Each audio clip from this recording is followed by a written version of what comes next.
KG কিমান sir 1200 টাকা 400 টাকা স্যাৰ হাওয়া পাই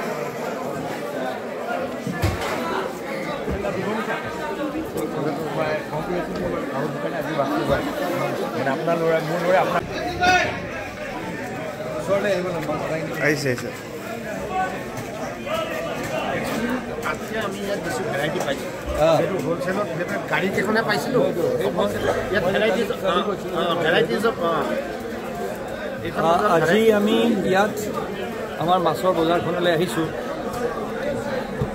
বহুতো ক্ষেত্ৰত এনেকুৱা ধৰণৰ ৰাইজৰ পৰা কমপ্লেইন আহে যে মাছত বেছি ইউৰিয়া থাকে বা তেনেকুৱা ধৰণৰ পদাৰ্থ থাকে যোনবোৰ পদাৰ্থ দি পেলাই মাছটো বহুত বেছি ডাঙৰ কৰি দিয়ে আৰু ৰাইজৰ বাবে এইটো স্বাস্থ্যৰ বাবে হানিকাৰক বহু ক্ষেত্ৰত এনেকুৱা থাকে যে বাহিৰৰ পৰা অন্ধ্ৰপ্ৰদেশৰ পৰা মাছ আহিছে তাত ফৰ্মেলিন দিয়ে বা কিবা দিয়ে সেইকাৰণে য'ৰ পৰা মাছ আহিছে আৰু যোনটো জেগাত মাছ বিক্ৰী হয় এই গোটেইখিনি বস্তু আজি পুংখানুপুংখভাৱে চোৱা হৈছে নগাঁওবাসী ৰাইজৰ মাজত এই আশংকাটো থাকিব নালাগে যে যি মাছ খাইছে বা যি শাক পাচলি খাইছে বা যি দোকানত মিঠাই খাইছে সেই তাত বহুতে কয় যে মিঠাই পনীৰত এটা 2 নম্বৰী পনীৰ দিছে আচল গাখীৰ নহয় এই গোটেইখিনি নগাঁৱৰ ৰাইজে গম পাব লাগে যে প্ৰকৃততে তেওঁলোকে এটা সেফ বস্তু খাই আছেনে নাই কি তাৰ বাবে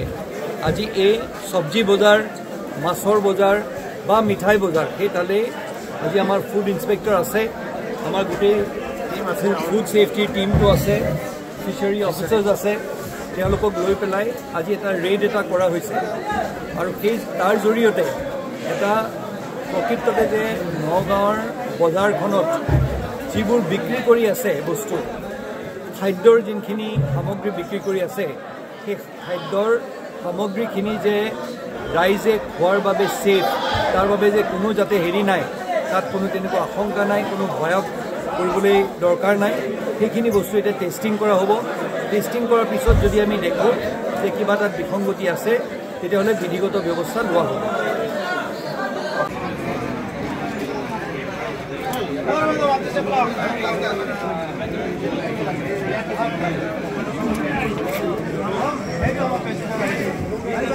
ব্যৱহাৰ কৰা পাচলি বিক্ৰী হৈ আছিলে ইমান দিনে বিক্ৰী হৈ আছিলে ফুড সেফটিৰ কোনো খবৰ নাই তেনেকুৱা অভিযোগ আছিলে আজি হঠাৎ আপুনি অভিযান চলালে সব কথাটো এনেকুৱা প্ৰথম কথা হৈছে ৰাইজ সজাগ আৰু সচেতন হ'ব লাগিব আজি মই মোৰ ঘৰলৈ কি শাক চব্জি কিনি লৈ আহিছোঁ মই মাছ বজাৰ কৰিবলৈ গৈছোঁ মই কেনেকুৱা ধৰণৰ মাছ মই ঘৰলৈ লৈ আহিছোঁ মই গাখীৰ কেনেকুৱা ধৰণৰ মোৰ ল'ৰা ছোৱালীক খুৱাইছোঁ মই যদি কাইলৈ মিঠাই কিনিবলৈ গৈছোঁ সেই মিঠাই মই কেনেকুৱা ধৰণৰ মিঠাই কিনিছোঁ আজি ৰাতিপুৱাতে আমি গ'লোঁ প্ৰথমতে অন্ধ্ৰপ্ৰদেশৰ পৰা য'ত ট্ৰাকবিলাক আহে তাত এসময়ত অভিযোগ আছিল যে সেইবিলাকত ফৰ্মেলিন থাকে আমি আমাৰ মোবাইল লেবৰেটৰীৰ লগত লৈ গৈছিলোঁ ফুড সেফটি অফিচাৰ আছিলে গোটেই টিমটো আছিলে তেওঁলোকে কাম কৰি আছে আৰু তাত ধৰি লওক আমি ফৰ্মেলিন পোৱা নাই কিন্তু মাছৰ ক্ষেত্ৰতো আমি সজাগ আৰু সচেতন হ'বলগীয়া এটা ডাঙৰ কথাটো হৈছে কি য'ত আমাৰ মাছৰ উৎপাদন হয় অসমৰ বহু ঠাইত আমাৰ মাছ আহে অকল অন্ধ্ৰপ্ৰদেশৰ পৰাই নহয় আৰু সেই মাছবোৰ আমি য'ত তাত উৎপাদন হয় বহু ক্ষেত্ৰত এটা খুব আনচাইণ্টিফিক এটা হেৰি পৰিৱেশ এটাত সেই মাছবিলাক ডাঙৰ কৰা হয় গুৱাহাটীৰ পৰা অহা বহুত ট্ৰাক আমাৰ মৰিগাঁও আৰু নগাঁও অঞ্চললৈ আহে য'ত মুৰ্গী কটাৰ পিছত যিখিনি লেতেৰা বস্তু থাকি যায় সেই গোটেইখিনি ট্ৰাকে ভৰাই আনি পেলাই আমাৰ মৰিগাঁও নগাঁও অঞ্চলত বিভিন্ন ফিচাৰীত সেই বস্তুটো ৰাতি সেই ট্ৰাকবোৰ আহে পুলিচে ধৰিবলৈ চেষ্টা কৰিছে তেওঁলোকে ৰুটবিলাক সলাই থাকে যাৰ ফলত কি হয় যোনবিলাক ভাল মাছ খেতিয়ক যোনবিলাকে কোনো বেয়া কাম নকৰাকৈ বা ৰাইজৰ স্বাস্থ্যৰ প্ৰতি সচেতন হৈ যোনবিলাকে মাছ বিক্ৰী কৰে তেওঁলোক পিছ পৰি যায় কাৰণ তেওঁলোকৰ মাছৰ দামটো হয়তো অকণমান বেছি হ'ব পাৰে তেওঁলোকৰ সোনকালে মাছ ডাঙৰ কৰিব লাগে মাছ উৎপাদন কৰিব লাগে আজি সেই মাছবিলাক সেৱন কৰাৰ পিছত আমাৰ দৈনন্দিন সেই বস্তুখিনি সেৱন কৰাৰ পিছত আমাৰ হাইপাৰটেনশ্যন নন কমিউনিকেবল ডিজিজ যিমান আছে সেইবোৰ হ'বলৈ আৰম্ভ কৰিছে কৰ্কট ৰোগ পৰ্যন্ত সেই তাৰ বাবে এওঁলোকে যাতে বেপাৰীসকলে যাতে তেনেকুৱা ধৰণৰ কাম কৰিব নোৱাৰে আৰু বেপাৰীসকলকো মই তাত হেৰি কৰিব নোৱাৰোঁ তেওঁলোকক দোষাৰোপ কৰিব নোৱাৰোঁ কি কাৰণে প্ৰডাকশ্যন কোনোবা বেলেগ এটুকুৰা জেগাত হৈছে। আজি আপুনি দেখিছে বিয়াত ছাপ্লাই কৰা, ডাঙৰ ডাঙৰ বিয়াত ছাপ্লাই কৰা, মই মানুহজনৰ ভদ্ৰলোকৰ নাম নলওঁ, কিন্তু তেওঁ লাইচেঞ্চ নোলোৱাকৈ সম্পূৰ্ণভাৱে ঘৰুৱা ৰন্ধন গেছেৰে তাত বনাই আছে। ডাঙৰ কুকুৰ ৰাখিছে কাষতে, এটা কদৰ্যময় পৰিৱেশ।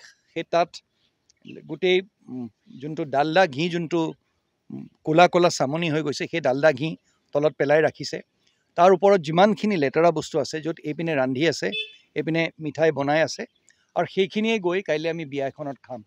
মানে আমি যেতিয়া বিয়া এখনলৈ যাওঁ, এজন মানুহে নিজৰ ল'ৰা বা ছোৱালীক কিমান আশাৰে বিয়া পাতে, আৰু সেই কণ্ট্ৰেক্ট লোৱা মানুহবিলাকে কেনেকুৱা ধৰণৰ চেলেড আমাক পৰিৱেশন কৰে, ক'ৰ পৰা সেই বস্তুখিনি আহে, আমি সজাগ আৰু সচেতন হোৱাটো প্ৰয়োজন।